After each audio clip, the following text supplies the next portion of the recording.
I'm talking about happiness. And thank you, which is a very good setting, so Ohio gozaimasu. Just want to get that out of the way. I'm very pleased to be in your country. This is my first time in Japan. I've been to the APAC region, but first time specifically for Tokyo in Japan. And it's a very beautiful city. Like, this is an amazing space that we can sort of view all the places I haven't seen yet. So hopefully I got one more day left so I can see the rest of the city in half a day before I get on the flight. But I want to share my personal experiences of being here in Tokyo, specifically last night. So last night we had the speaker dinner just across the street. We had some drinks and some light eats. And I like to eat a lot. So on my way there, I picked up food. And I ate while walking, which I don't know if that's a thing here. It kind of felt weird walking and eating when everybody's just like very busy. Also interesting that you guys put the coffee in the bag with the rest of the stuff. Like, I'm very confused when I grab coffee and it's in a bag. We don't do that in the States. And as I was walking to the event, I finished my food as I was walking. I was looking for a trash can. And I noticed there are no trash cans on the streets. Very interesting. So I approached this problem in the same way I do code, which is basically just Google it. So I Googled, like, why is Japan so clean? Like, some conversations we had last night is about the difference between the subways here and the subways in the States. Drastically different. They're actually cleaner here. So if you haven't, who's been to the States? Okay, a good amount of us, I guess about a third of us. So hopefully, maybe I'm teaching you about American culture, hopefully. Yeah, so I figured out that I went to the first article, which was in Japan Today, so I assume it's a news publication. Like, just here, Googling, copy and pasting, and throwing them on the slides. Very similar to the way I write code. Just copy and paste, throw it in there, and see if it works. And I found out that it's part of your culture of cleaning up after yourself and tidying up. And I'm actually coming from San Francisco, so I live here. I work full-time for GitHub.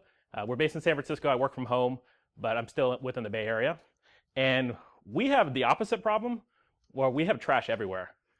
So if you haven't been to San Francisco, and some people are nodding because they're literally been there before, trash it's a big issue, especially in San Francisco. It's a systematic problem. Like, hopefully we'll solve it someday, but until then, it's a big problem. Yeah, we have trash and other things on the streets too as well, by the way. So I'm just like curious of like why part of the culture does Japan have this non-issue of trash on the streets? And I looked to Japan to solve my issues because there's hope. And that hope comes in the form of this Netflix show.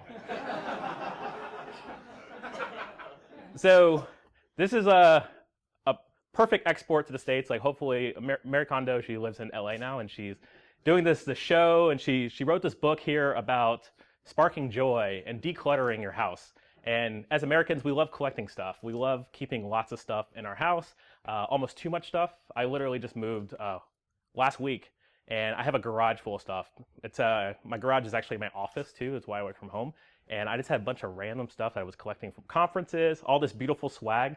It lives in my garage. I just have not been able to distribute it properly into my lifestyle. But that is my lifestyle, and that's me as an American. So I found in that article that I was mentioning before, there's like this little line here that the reason that this is not an issue is because it's part of the culture. And the culture for Japan, and excuse me for, and I learned, so if I'm wrong, please come and talk to me in the room and tell me this is not right. But this is me Googling. And finding out the culture is that essentially take care of your own mess. So clean up your own space. And I thought it was pretty relevant to some of the stuff we've done at GitHub for me and my DevRel team, and what we've done so far at GitHub. So we'll get into more of that. But who's familiar with Mary Kondo? Okay, a good amount of us. Okay, so the Googling I did was whether or not it was actually valid because it's part of your culture. So whether or not, like, some people in Japan, what I was reading, were kind of like, why is that a thing in the States? It's a big thing in the States because we don't do cleaning up after ourselves. It's just not part of our lifestyle.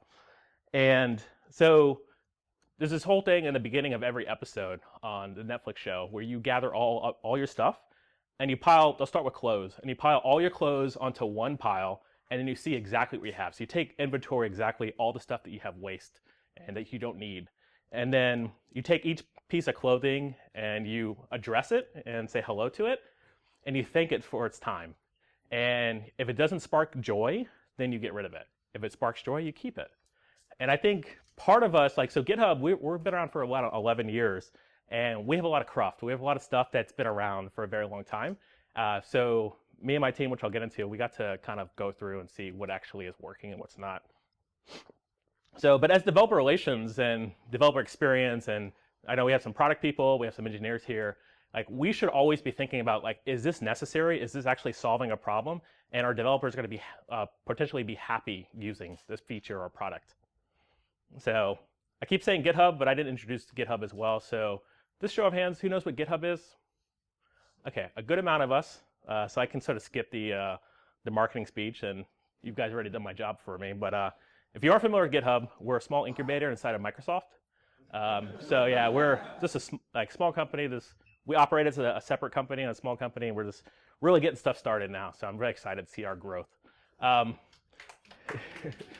Yeah, so this is we actually have an office pretty close to that tower, and I was at the office this week working on my slides, and we have all these GitHub, all these computer science books that reference Git and GitHub, and this was one of them that I saw. I was like, wow, I need to read this. Unfortunately, I don't speak Japanese or read Japanese, so it's a lot of hovering my phone over there and translating. But if you are familiar with Git and GitHub, maybe you're coming here from a different background, Git is a way for us to collaborate, like the developer tools, collaborate through remote async work. So my closest teammate is in Amsterdam. Very rarely do we get on a meeting together. We do async conversations through PRs and issues. And Git really helps and solves that for us because we actually are working on a project together where we have to write code for it. But there's no reason for me to be up early in the morning to match the Amsterdam time. Another thing we're known for is stickers. So if you guys are interested, I've been placing stickers around. I'm trying to get rid of them because when you come in through customs in the States, they look like the saran actually looks like glycerin. So people depending on what airport you're in, it kind of looks like a bomb. It's a concern. Ship your stickers. Don't put them in your luggage, especially Atlanta. If you go through Atlanta, Georgia, don't put your stickers in your check-in book. Yeah, so let me introduce myself as well. I went through all that. I am self-proclaimed Beyonce advocate. I'm a developer advocate, but I assume you guys know what that is. So I tend to speak about the Bay. And I didn't know that the first talk was actually going to be all about bees because I always talk about Queen Bee. And if you are familiar with Beyonce, she has the Beehive. So it's a formation, it's a super group of fans. And I joke and say that I'm Queen Bee of GitHub because GitHub is 31 million developers. Now, whether or not they're developers or product people or design, we have a lot of users. So I get to go to places like this or go to events and community events in the region and get to hear firsthand of how people are using our product and how people don't like our product or love our product, and I can kind of bring that back. So my daily job is to say, what would Bay do? So if there's an issue, just figure out what Beyonce would do. And it's pretty clear. Beyonce would actually go to bat for the Hive. So if you guys aren't familiar with this, you should see this music video. It's amazing. The entire album's amazing, so check out Lemonade.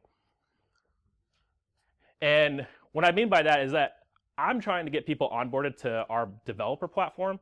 Now, so GitHub, we do take users, we sign up. We have 31 million of those. It would be great to have as many users as possible, but there's some other features that we really want to focus on. So we're trying to drive growth in certain areas, which are our developer platform. And always keep this in mind, developers found your site for a reason. They came here to solve a problem. So they're here to solve that problem with your stuff. So when you get onto GitHub's developer docs or developer guides, you should have a clear instance of what I'm supposed to be doing. So Cristiano is actually, he wrote this blog post. I told him last night, this comes up a lot internally at GitHub, so thank you for doing our work for us. For free consulting is what we got from him.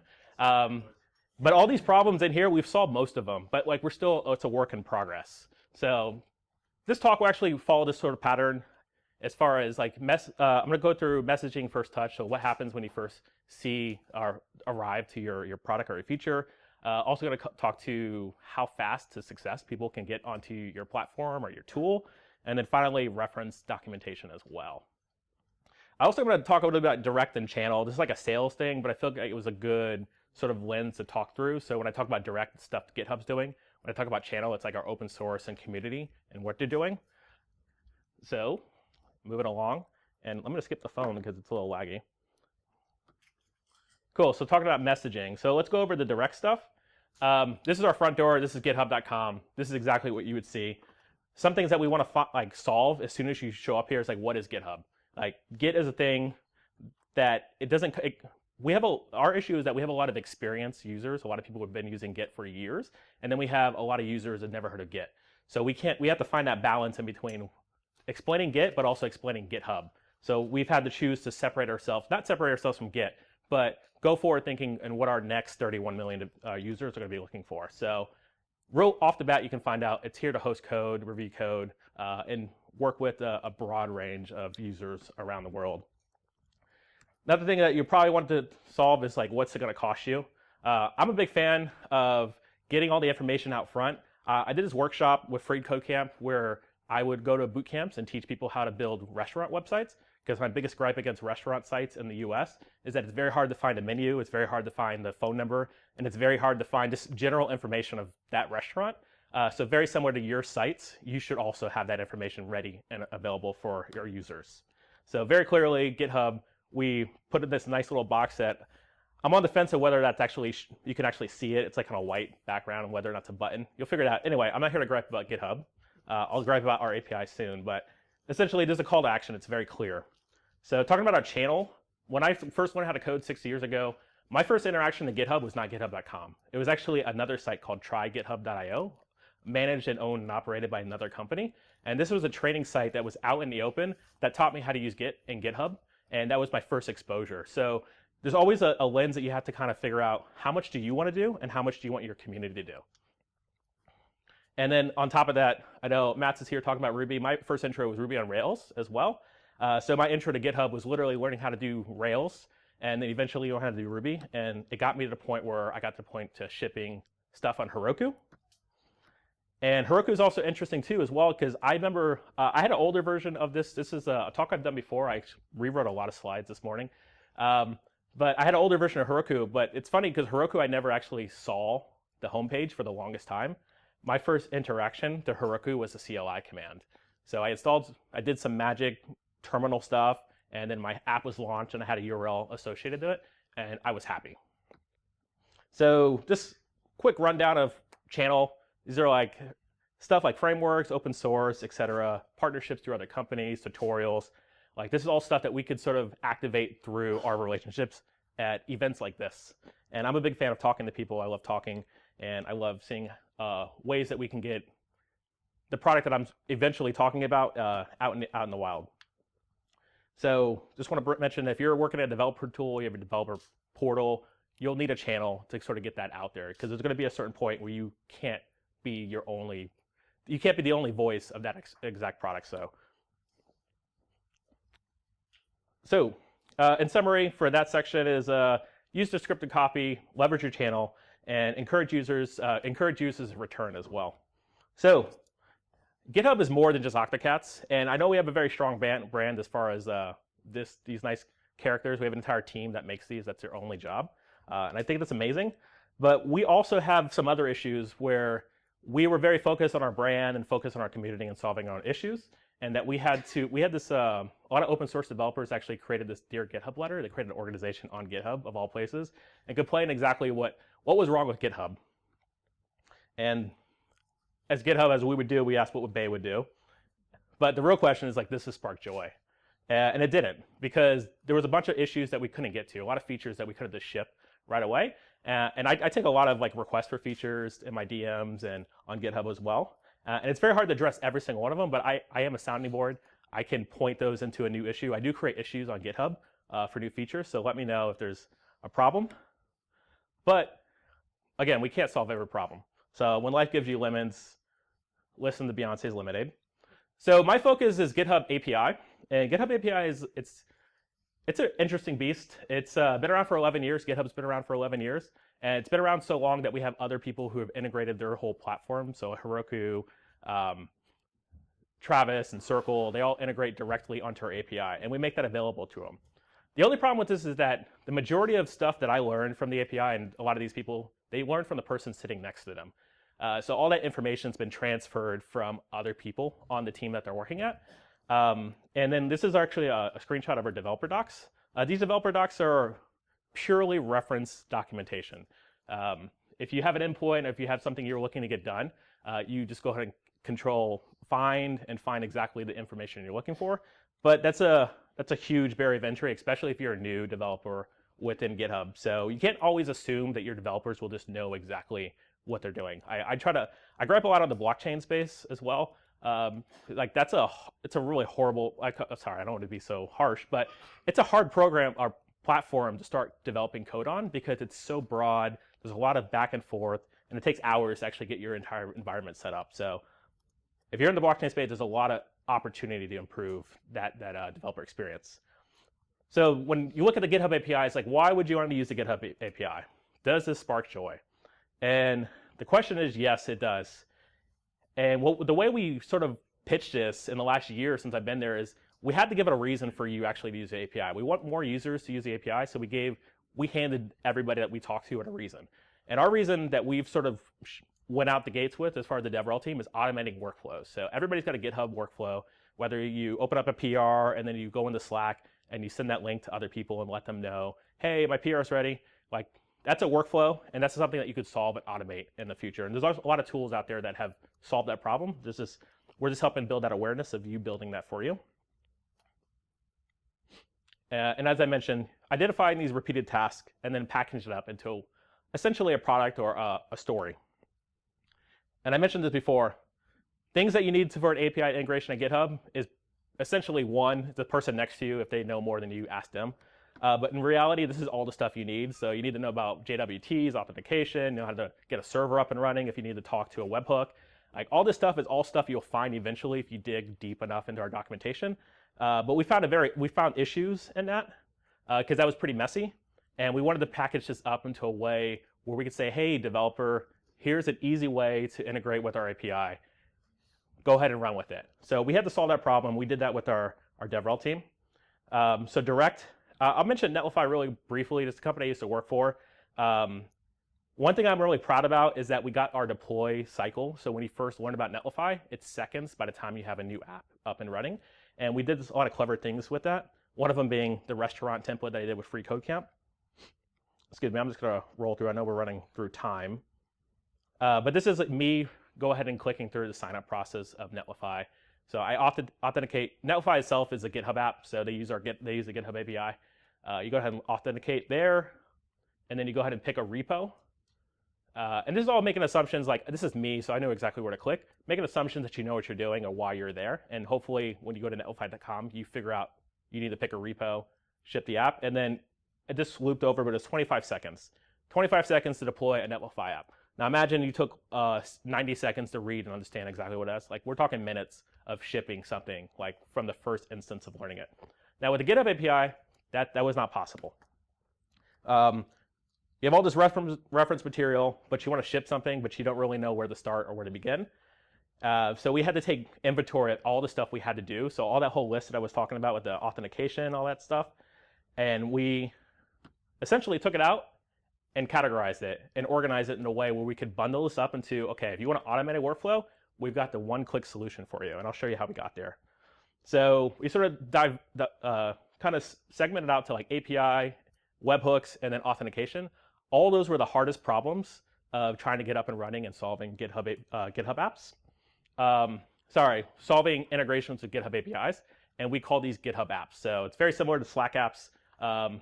We just wanted to package this and make this a very easy solution for you. And part of our team, what we did, and this is like sort of outside of the range, and you'll find in DevRel that you tend to always step out of bounds of when you need to get stuff shipped. So we have an entire docs team, but we had a docs team to do reference API, and then we have engineers to automate the docs to sort of get it almost there, and the doc team sort of puts it over the goal line. We didn't have a lot of guides. Actually, we had 0 guides on the developer docs for GitHub. So my colleague actually spent some time and wrote the first getting started GitHub apps for GitHub onto our developer guides. But the problem with that is that once he did that, he sort of found out right off the bat that it was 15 steps from zero to actually shipping a GitHub app. So that's pretty much a no-go. Like if you have to learn about JWTs and learn about all this other stuff, we had to go ahead and package this up. So last summer we actually created this workshop called the Craft Work, and the Craft Work basically takes that idea, and that's where we got most of our learning from, was in-person regional workshops, figuring out how that works. And the goal was eventually modeling all these other GitHub apps like Travis and Circle. We have these on GitHub Marketplace. And we wanted to solve that because GitHub apps took too long. So then part of our channel is that we have an open source project called Probot. And Probot itself, it essentially gives you that one CLI. So similar to Heroku, it's the create Probot app. And you could actually have a Probot app and a GitHub app working right off the bat within your first finding this out. The problem with this is that we made a lot of assumptions that people knew JavaScript and Node. So we had to solve this in a little bit different in a way. So GitHub has the idea of cloning repos. If you're not familiar, definitely check out our guides or come find me later. So we made a one-click installation for GitHub apps using Probot, and we built that using Glitch. So with Glitch, it abstracts all the stuff that you need to know about code, and you do these things called remixes. And we would, in our workshops, we would actually just remix a Glitch app, and all the stuff that you need to know about setting up servers and authentication, JWTs, is all solved for you. And then we can focus on exactly what you can actually solve with APIs. So then we got to the good stuff really quickly. So it would take seconds once you start the workshop to then have something to do. So we're currently working to make this content on the guides as well. So it's a very recent change since the end of last year. And sort of like a summary here, and I'll sort of land this plane really really quickly. That's English. We ended up getting to the point where we could actually ship 0 to 60 really quick, and it was almost an impossible lift for GitHub because we had a lot of legacy craft, and we had to sort of identify, okay, well, we always did it this way, but we have all these new users that don't know anything about this or that or that. So let's just package this up and then talk about the good stuff. And then if they want to go back and figure out how the sausage is made, they can do that by actually digging deep into the code. And all of our code is open source, and our reference materials are out there and available. So I'm going to go ahead and leave it at that because I think I'm actually out of time. So I'll skip through. I do want to mention that there is a lab.github.com. There is an intro to building a GitHub app, and this is like the first steps of getting that content out there. Simultaneously, our training team was building this as we were building our workshops, and we kind of sort of paired together very well. So this was a great thing to have, and now hopefully we can pair this into our developer documentation as well. Just to mention, my slides, I'll tweet them out. This is all just reference and sort of like, hey, go find these links. I did also want to mention about the channel too as well. I just Googled, when I'm on Japanese Wi-Fi, I tend to always get Japanese content, so it's cool to see that we have GraphQL, which is our next step, is actually integrating GraphQL into this project. But we've already had that solved with local developers here. So in summary, take care of your own mess, and sayonara.